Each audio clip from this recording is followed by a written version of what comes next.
So people would ask me when I was a little girl, they'd say to me, well, what do you want to be when you grow up? And my answer was always happy.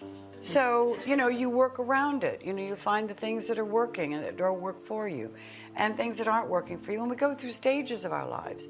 So we have to be very self-aware and very reflective and extremely empathetic toward the other person and forgiving. You know how sometimes you forget why you fall in love? I remembered everything and why I fell in love. Goldie Hawn made millions laugh, then quietly paid the price for it. She fought her way out of the dumb blonde box, built hits on her own terms, and turned down the powerful men who tried to control her. Fans saw the sparkle. Few saw the pressure, the broken marriages, and the moments she had to walk out rather than be humiliated. Now, after decades away from the center of the spotlight, every appearance triggers new questions about her health, her memory, and what she's still willing to reveal. Was it fearless strategy that kept her safe, or the cost of surviving a ruthless industry? Today we're pulling back the curtain on the wins, the wounds, and the choices that made Goldie Hawn an icon. The real story isn't just how she became a star, it's what she had to refuse to stay one. Goldie Hawn's story doesn't begin under Hollywood lights. It starts in Washington, D.C., far from the sound stages of Los Angeles. Born on November 21, 1945, into a family shaped by both creativity and quiet tragedy, Goldie grew up surrounded by music and movement. Her father, Edward Rutledge Hawn, was a band musician and conductor, carrying the proud lineage of Edward Rutledge, the youngest signer of the Declaration of Independence. Her mother, Laura Steinhoff, was the daughter of Hungarian Jewish immigrants who owned and ran a dance school. That small studio, filled with mirrors, wooden floors, and the rhythmic sound of piano keys, would become the training ground for a little girl who had no idea she was destined to be one of Hollywood's brightest stars. Goldie and her older sister Patty spent their childhood in the dance studio. Yet behind the family's rhythm, there was silence too. Goldie later learned she once had an older brother, Edward Jr., who had died before Patty was born. His absence, never spoken about openly, left an invisible mark on the family. Joy and loss often lived side by side. Goldie was only 3 years old when she first danced in her mother's classes. By the age of 10, she was performing in the Nutcracker with the prestigious Ballet Russe de Monte Carlo. This wasn't just a hobby. It was discipline. It was spotlight. It was the early taste of applause. By 19, she was teaching at her own ballet school, showing a determination to carve her own path even before Hollywood ever came calling. But dance wasn't enough for Goldie. She wanted something bigger. A stage where the entire world could see her, not just a small classroom of children. That hunger for more led her to abandon her drama studies at American University and take a daring leap toward performance full-time. In 1966, with only $250 in her pocket, most of which had already gone toward buying a tiny poodle, she packed her dreams and flew across the country to California. It was a move that could have broken her completely, but it ended up defining her forever. Goldie's early jobs weren't glamorous. She danced in small productions and Vegas shows, sometimes barely making ends meet. There's even a story of her being stranded in the desert after her Chevrolet broke down, left with $50 and her dog, relying on a Vietnam veteran hitchhiker to help her get through. To Goldie, these misadventures weren't failures, they were fuel. Every mistake, every broken car, every uncomfortable moment became a story. Goldie was quickly learning that stories would one day be her most valuable currency. Her first television break came in the late 1960s with the short-lived sitcom Good Morning World. She was quickly typecast as the dumb blonde. It was a role that felt shallow and limiting, but Goldie played it with such charm that producers noticed her. Then came the opportunity that would change everything: Rowan and Martin's Laugh-In. Suddenly Goldie wasn't just another aspiring actress. She was a national sensation.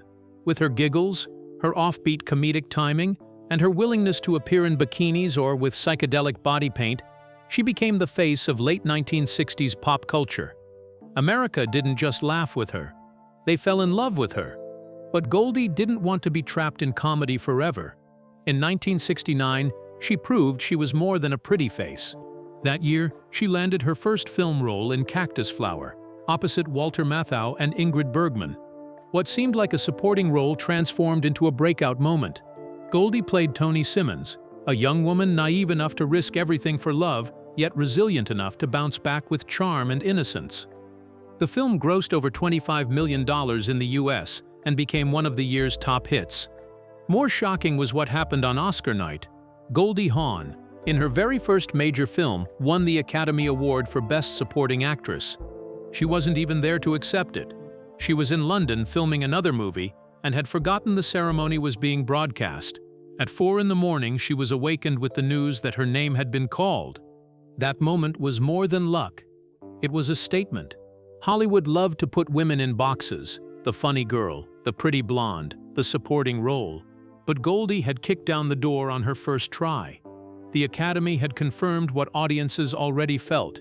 She was something different, someone who couldn't be ignored. She wasn't just going to play a stereotype, she was going to break it.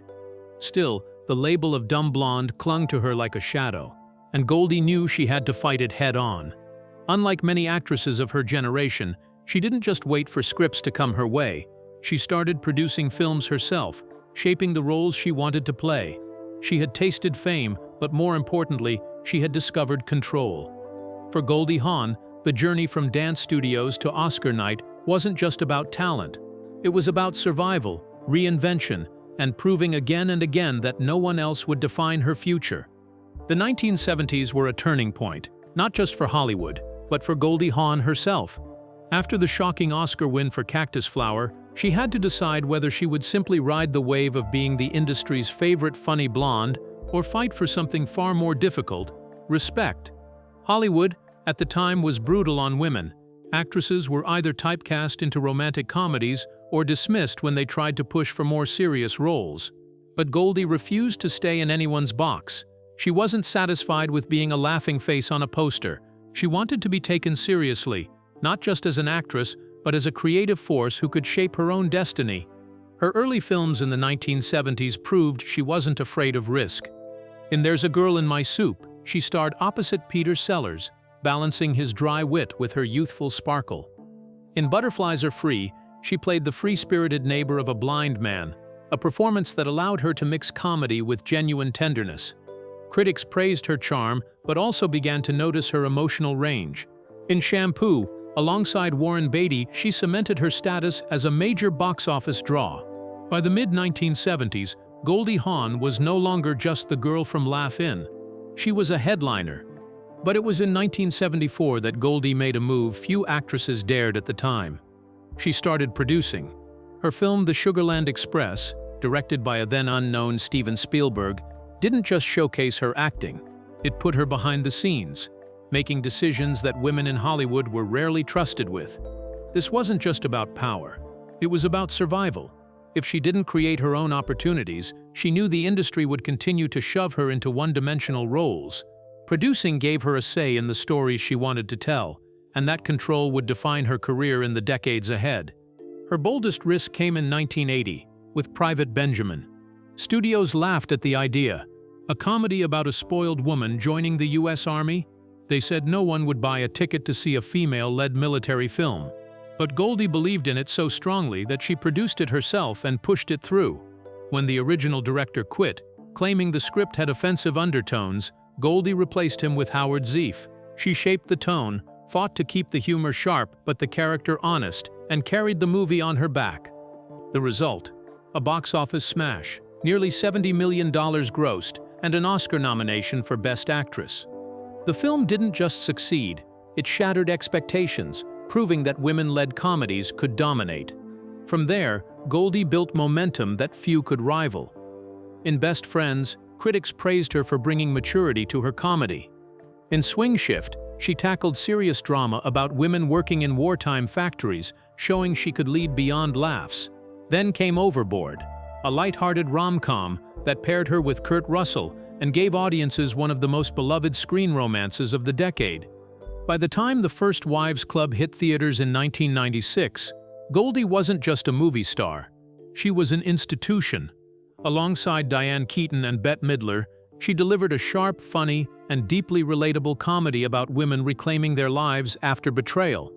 What started as a risky script dismissed by studios as too anti-male became a cultural milestone, grossing over $180 million worldwide. Goldie pushed for rewrites to balance humor with truth, and she, Keaton, and Midler even signed a pact to ensure none of them would try to steal scenes from the others. The film was a massive success, not just financially, but symbolically. It showed the enduring power of women in Hollywood when given the right stories. When you add up the numbers, the proof of Goldie's impact becomes undeniable. Her films have grossed more than $2 billion domestically, adjusted for inflation. But more importantly, she rewrote the rules. She wasn't just the bubbly blonde who giggled on Laugh-In. She was a producer, a risk-taker, and one of the first women in Hollywood to prove that box office power didn't have to be defined by men. Still, as her career climbed higher, Goldie's personal life began to unravel. Success in Hollywood came with a price: long hours on set, constant media attention, and the strain it put on her marriages. Behind the smile, her family life was beginning to fracture, and those private struggles would soon spill into the public eye. If Goldie Hawn's career was built on fearlessness, her personal life was built on trial and error. Fame gave her freedom, but it also complicated everything she touched, especially love. Long before she found lasting stability with Kurt Russell, Goldie endured 2 marriages that started with passion and ended in bitterness, leaving behind wounds that never fully healed. Her first marriage was to dancer and director Gus Triconis in 1969, just as her career was skyrocketing. Gus wasn't a stranger to Hollywood. He danced alongside Elvis Presley and appeared in West Side Story. What made their story unusual was the timing. Goldie was just stepping into the Hollywood spotlight, while Gus was quietly drifting out of it.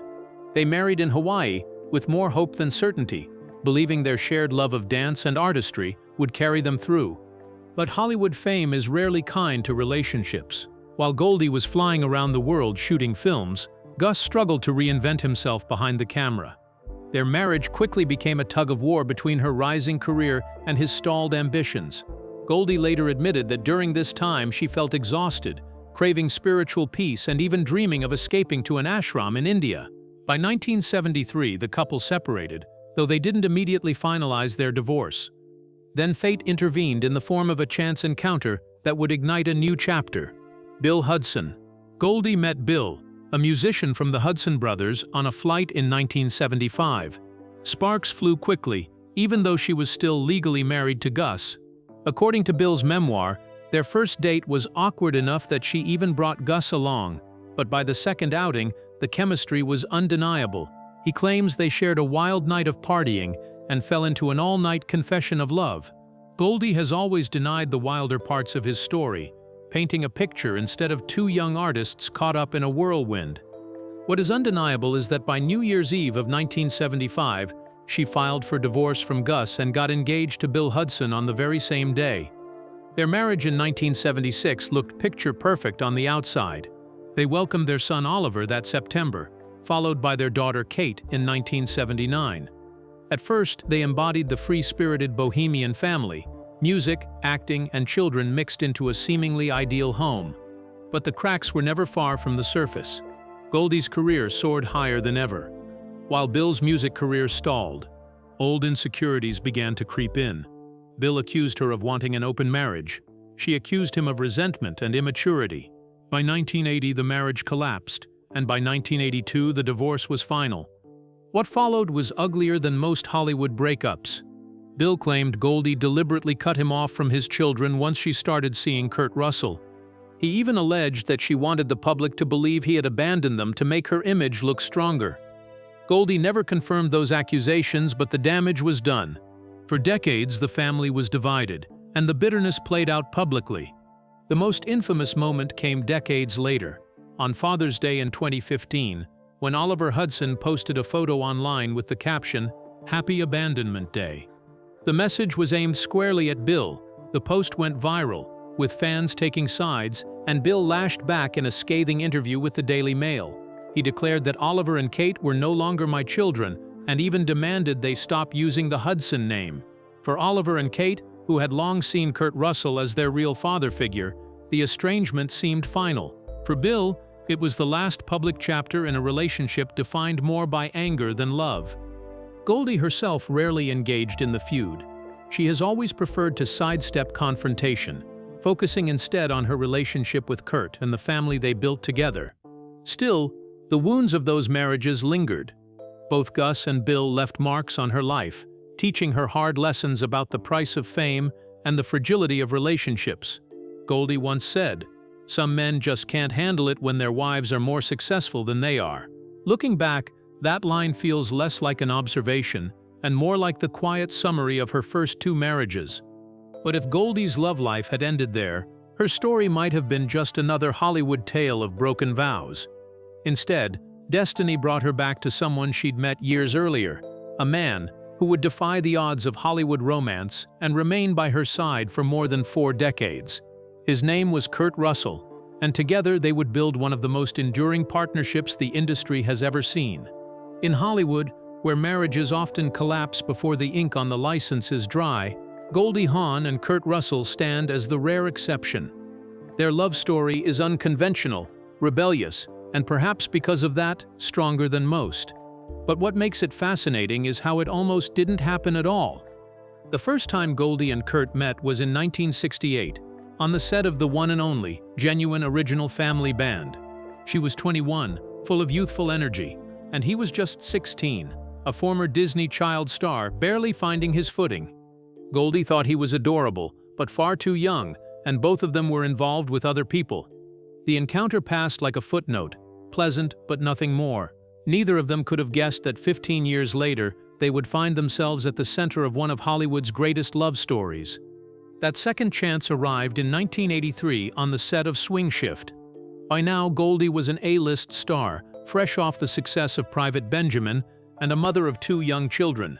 Kurt, having matured into a leading man, was recovering from a divorce and searching for new stability. What sparked between them wasn't the usual Hollywood romance built on red carpets and champagne. It was something far more ordinary and far more real. Kurt's charm wasn't in flashy lines or carefully staged gestures.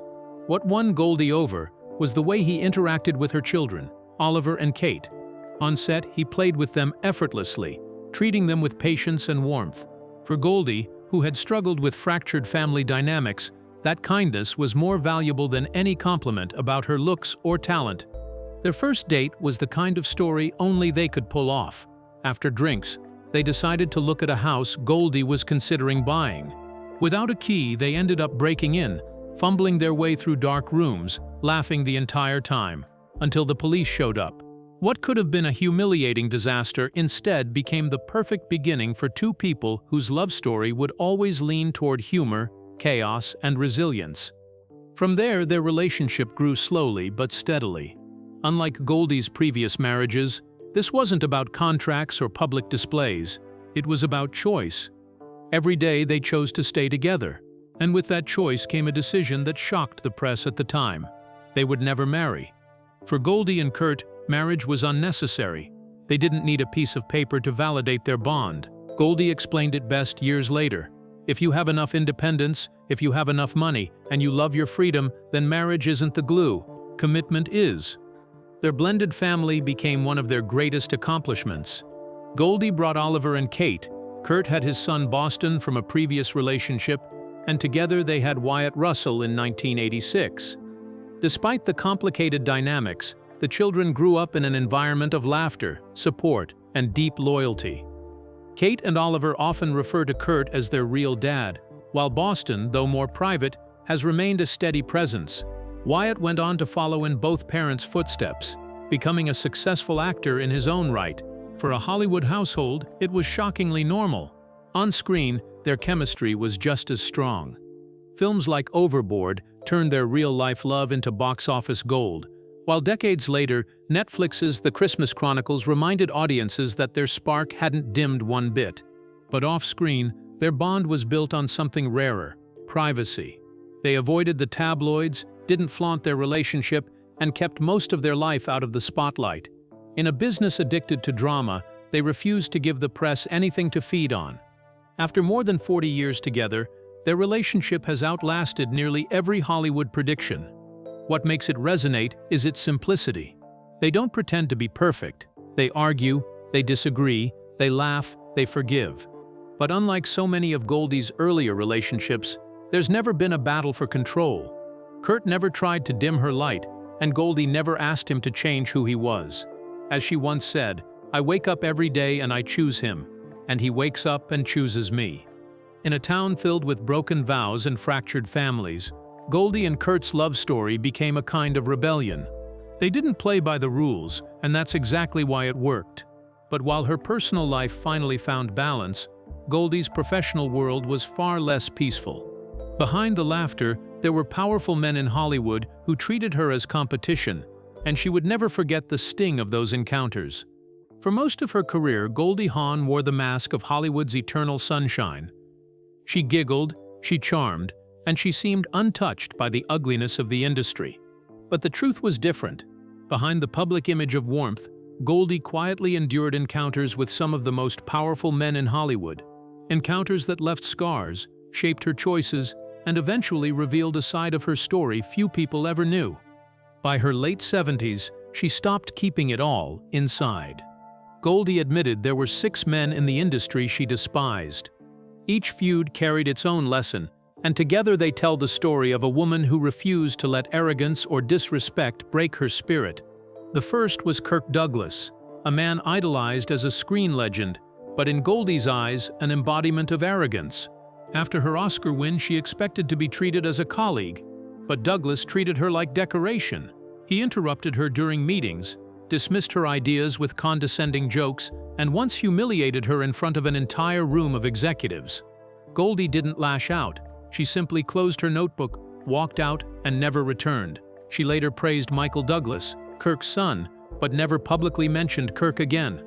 For Goldie, silence was the loudest form of rejection. Then came Warren Beatty, another Hollywood heavyweight. Beatty was charming on the surface, known as much for his affairs as for his acting. During the 1970s, he pursued Goldie relentlessly, offering compliments, invitations, and subtle power plays. When she declined, his warmth turned icy. Rumors spread quietly that Goldie was difficult or miscast, whispers that cost her film opportunities. Goldie never confronted him publicly. Instead, she chose to walk past him at events with nothing more than a cold smile, refusing to give him the satisfaction of drama. In her world, rejection was final, and some doors were better left closed forever. Her experience with Chevy Chase was a lesson in betrayal disguised as comedy. On screen, their chemistry and foul play was electric, and audiences adored the pairing. But behind the scenes, Chevy was notorious for undermining the crew, belittling colleagues, and improvising lines at Goldie's expense. He cut into her scenes, mocked her timing, and pressured the director to reshape moments so he could shine brighter. Goldie endured it to finish the film, but when producers later begged for a reunion, she refused without hesitation. She would never work with him again. Bill Murray was supposed to be a dream pairing. The studios imagined 2 comedic geniuses bouncing off one another, but the reality was chaos. At their first table read, Murray arrived late, insulted the script, and mocked Goldie's dramatic attempt at a serious scene. "Try acting like you've ever done drama before," he sneered. It was a direct slap at everything she had fought for in her career. Goldie didn't argue. She quietly closed her script, walked out, and withdrew from the project. From then on, she vowed never to sacrifice respect for opportunity. Her clash with Sean Penn was personal. At a charity gala for mental health, one of the causes closest to her heart, Goldie delivered a heartfelt speech about dignity and care. But Penn, seated in the front row, rolled his eyes, sighed loudly, and muttered that she should stick to giggling. It was a public insult, not only to her but to the very cause she championed. Goldie responded with a smile and a raised glass, then privately vowed never to share a stage or screen with him again. It wasn't about ego, it was about principle. The final straw came with Dustin Hoffman.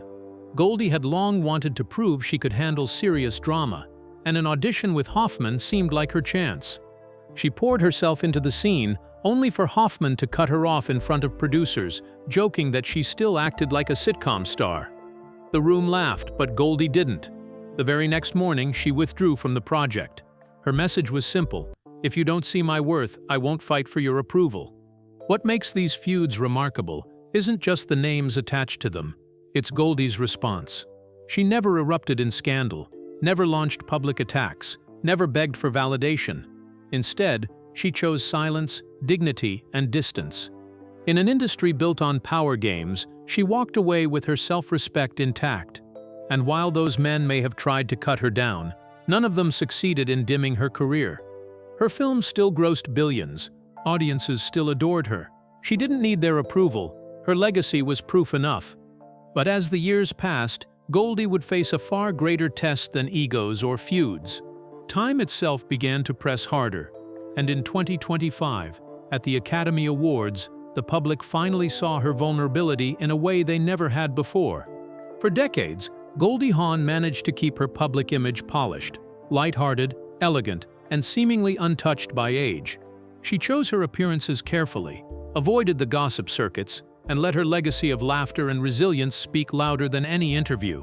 But in March 2025, at the Academy Awards, the mask slipped. At 79 years old, Goldie delivered a moment that left the audience both charmed and unsettled. A rare crack in her usual composure that turned into one of the night's most talked-about headlines. Walking hand in hand with Kurt Russell, Goldie glowed on the Dolby Theatre red carpet. The two were still seen as Hollywood's golden couple, living proof that love could endure in a town that devoured marriages. Cameras flashed, reporters shouted questions, and fans cheered as they posed together. From the outside, it was a perfect moment, two icons standing tall after decades in the business.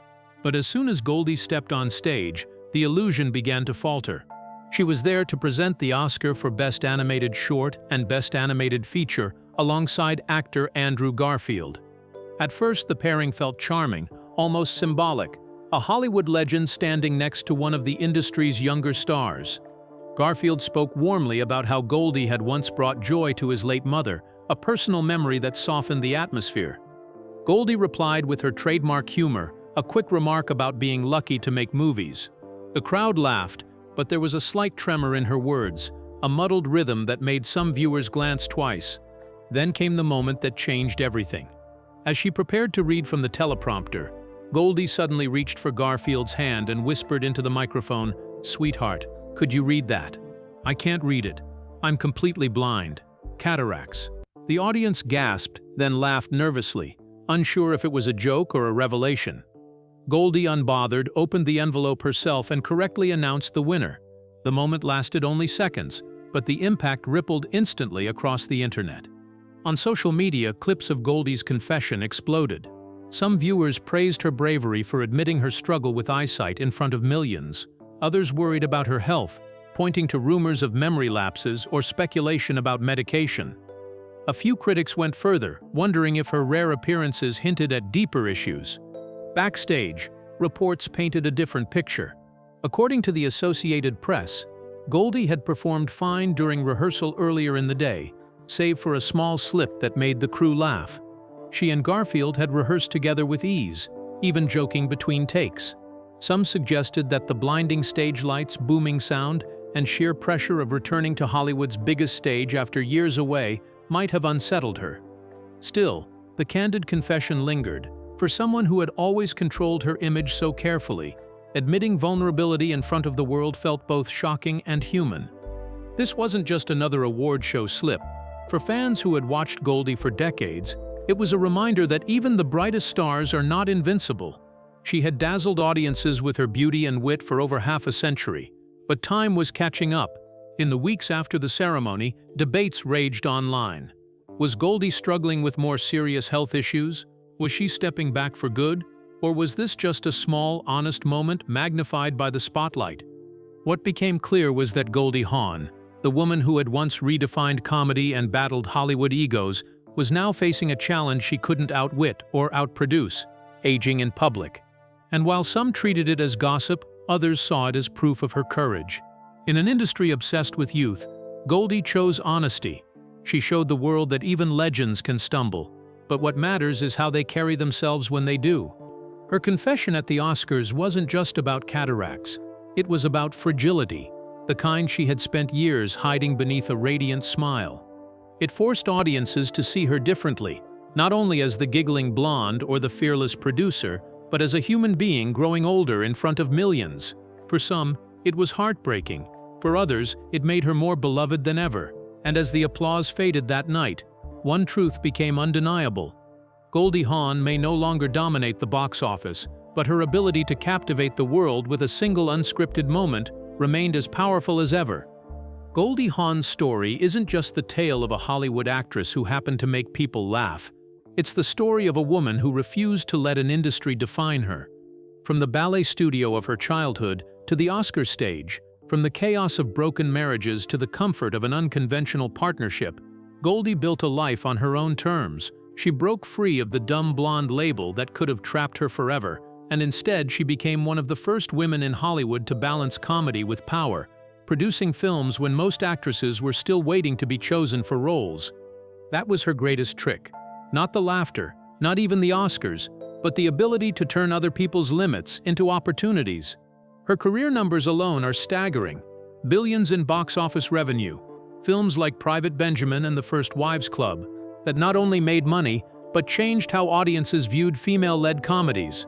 But what sets Goldie apart isn't just the hits. It's the way she walked away from projects, people, and opportunities that didn't respect her. While others fought bitter battles in public, she chose silence and dignity. She left rooms where she wasn't valued. She cut ties with men who tried to belittle her. And she built her own path instead of begging to be included in someone else's. That quiet rebellion is part of why she still matters today. Her personal life mirrored that independence. 2 failed marriages could have turned her bitter, but instead, she found stability with Kurt Russell, not through marriage vows, but through daily choice. Together they created one of Hollywood's most enduring love stories, raising a blended family that has gone on to succeed in its own right. Kate Hudson, Oliver Hudson, and Wyatt Russell continue her legacy in film and television, while Kurt remains her partner not just in work but in life. Their story proved that Hollywood love didn't have to be temporary, it just had to be real. And then there's the Goldie the public saw at the 2025 Oscars. Vulnerable, unsteady, but still radiant enough to capture the room. That moment, when she admitted she couldn't read the teleprompter, was more than a confession of failing eyesight. It was a reminder of what time does to all of us. Goldie, who once dazzled with youth and charm, now revealed fragility. Yet even in that moment, she owned it with humor and composure. She didn't collapse under the pressure, she leaned into it, showing that strength doesn't always mean hiding weakness. Sometimes it means revealing it. Goldie's legacy isn't just in the films she made or the laughter she created. It's in the choices she stood by. To reject the toxic power games of Hollywood. To raise a family in love rather than in scandal. To embrace independence instead of clinging to convention. To age openly in a world obsessed with hiding it. She became a blueprint for survival in an industry that devours women once their youth fades. At 79, she may not take on many new roles, but she doesn't need to. Her influence lives in every actress who refuses to be typecast, every comedian who insists on producing her own work, and every woman who decides her worth isn't defined by approval. Goldie Hawn is proof that legacy isn't about perfection, it's about resilience. So when audiences look back, they won't just remember the laugh from Laugh In, or the sparkle of Overboard. They'll remember the courage it took to walk away from Kirk Douglas's arrogance, Warren Beatty's games, Chevy Chase's undermining, and Bill Murray's mockery. They'll remember her quiet defiance at Sean Penn's insult, her rejection of Dustin Hoffman's cruelty. They'll remember that in a city where power is everything, she showed that respect matters more. And maybe that's why Goldie Hawn remains unforgettable. Because her story isn't just about Hollywood. It's about all of us. About fighting to be seen for who we are, about protecting our dignity when others try to take it, and about laughing through the chaos even when life feels unbearable. If you've ever laughed at her comedy, cried at her drama, or felt inspired by her resilience, then you've already carried a piece of Goldie with you. That's how legends live on, not through box office numbers or awards, but through the moments that make us feel connected. And long after the cameras fade, Goldie Hawn will remain exactly that, a legend who turned laughter into power and vulnerability into strength. What did you think of Goldie Hawn's incredible journey? Did any of her stories surprise you? Let me know in the comments below. If you enjoyed learning about Hollywood's most resilient star, give this video a thumbs up and subscribe for more untold stories of your favorite celebrities. Hit that notification bell so you never miss our latest deep dives into the lives that shaped entertainment history. Thanks for watching, and I'll see you in the next one.